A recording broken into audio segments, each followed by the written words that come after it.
At the heart of our gospel lesson for this coming weekend, from St. Mark chapter 7, verses 24 through 30, is the matter of what I would call a desperate faith.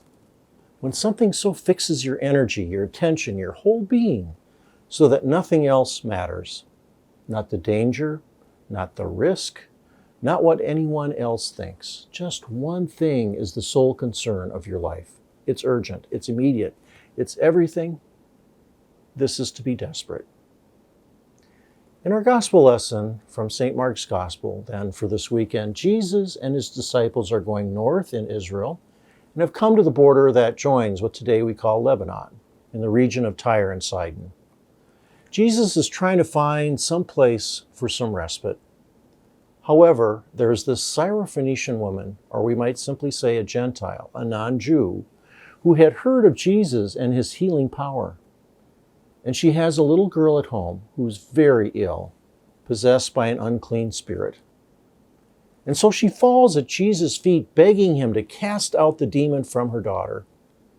And then Jesus says something that seems to be as polar opposite and as rude as anything anyone would ever expect of Jesus' nature or his teaching, of God's love and grace for all people. So listen into this. Jesus says to the woman, "Let the children first be fed," that is, the children of Israel.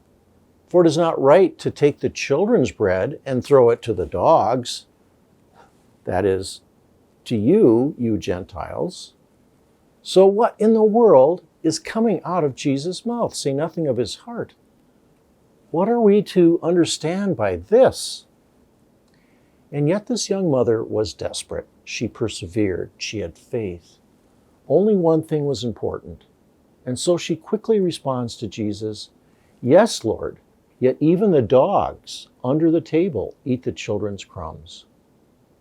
Wow. Do you think that just maybe Jesus had a big smile on his face upon hearing her say this and said, "You go, girl," for the first time in history? And Jesus finally says, "For this you may go your way. The demon has left your daughter. She is healed. She is well." Friends and family of First Lutheran, is it okay if I wish today that the Lord would stir up your hearts to be more desperate? More desperate for God, for God's justice and mercy in the world, for a closer walk with the Lord, for God's gracious care and forgiveness in our all too complacent and spiritually flat culture, anesthetized by all the creature comforts and materialism.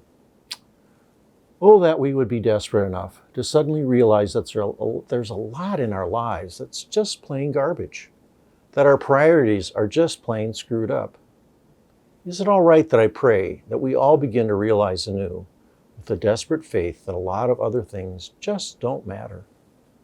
To realize that there's only one true source of bread that lasts, the bread from heaven.